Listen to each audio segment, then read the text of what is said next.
Back యాదగిరిగుట్టలో CM Revanth Reddy పర్యటిస్తున్నారు. హైదరాబాద్ నుంచి నేరుగా వేద పాఠశాల ప్రాంగణానికి చేరుకున్నారు సీఎం. పెద్దగుట్టపై వేద పాఠశాల నిర్మాణానికి శంకుస్థాపన చేస్తారు. టెంపుల్ సిటీలో 15 ఎకరాల విస్తీర్ణంలో 43 కోట్ల రూపాయలతో ఈ వేద పాఠశాలను నిర్మించనున్నారు. ఆలయానికి సంబంధించి పలు అభివృద్ధి పనులకు శంకుస్థాపన చేస్తారు. దాదాపు 100 కోట్ల విలువ చేసే వివిధ అభివృద్ధి పనులకు శంకుస్థాపన చేస్తారు.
యాదగిరిగుట్టలో పర్యటిస్తున్నారు సీఎం రేవంత్ రెడ్డి. హైదరాబాద్ నుంచి నేరుగా వేద పాఠశాల ప్రాంగణానికి చేరుకున్నారు సీఎం.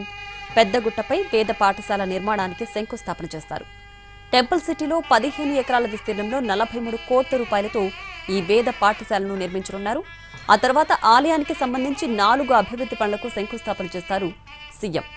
కొండపైన స్వామివారి కళ్యాణ ఉత్సవాలకు నిర్వహణకు ప్రత్యేక మండపం, స్వామివారి దీక్షలు తీసుకునే భక్తుల వసతి కోసం ప్రత్యేక భవనం, కాలినడకన మెట్ల మార్గానికి ఎండ వాన తగలకుండా పైకప్పు నిర్మాణం, వాయువ్య దిశ ద్వారా భక్తులు నేరుగా ప్రధాన ఆలయం చేరుకునేలా కొత్త మార్గం ఏర్పాటుకు శంకుస్థాపన చేరున్నారు సీఎం రేవంత్.